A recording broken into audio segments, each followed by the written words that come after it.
Hyderabad Champapet division పరిధిలో కటికానుకుంట అమ్మవారి విగ్రహం మాయం కావడం కలకలం రేపింది. ఉదయం పూజలకు వచ్చిన భక్తుల విగ్రహం లేకపోవడంతో పోలీసులు సమాచారం ఇచ్చారు. రాత్రి వేళ ఆలయం ధ్వంసం చేసి విగ్రహం ఎత్తుకెళ్లినట్టుగా ఘటనాస్థలంలో ఆధారాలు కనిపిస్తున్నాయి. విగ్రహ మాయంతో కటికానుకుంట పరిసర ప్రాంతాల ఉద్రిక్తత ఏర్పడింది. సీసీటీవీ ఫుటేజ్ పరిశీలించి పోలీసులు నిందితుల కోసం గాలిస్తున్నారు.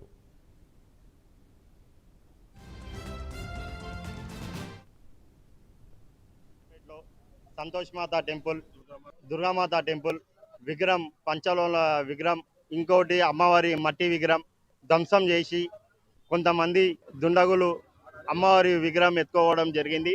ఈ అమ్మవారి టెంపుల్ ఒక 10 సంవత్సరాల ముందు చిన్న టెంపుల్ ఉండే, దాన్ని ఒక అందరం కలిసి ఇక స్థానికులు అందరు కలిసి అమ్మవారి టెంపుల్ కట్టారు. ఈ టెంపుల్ ఒక 8 సంవత్సరాలు అయి కట్టి అందరితో ఇక్కడ చాలా మంది పూజలు, చాలా మంది మన బోనాల పండుగ కూడా చేసుకున్నారు ఇక్కడ బస్తివాసులు. ఇది రాత్రి ఇక్కడ వినాయకుని పెడదామని ఇక్కడ బస్తివాసులు అందరు ఉన్నప్పుడు రాత్రి 1 గంటల వరకు బస్తివాసులు ఇక్కడనే ఉన్నారు.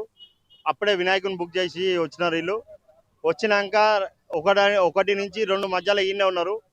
కానీ ఇది మధ్యరాత్రి ఏ టైంలోనో ఇది ఎత్తుకొని పోయినారు.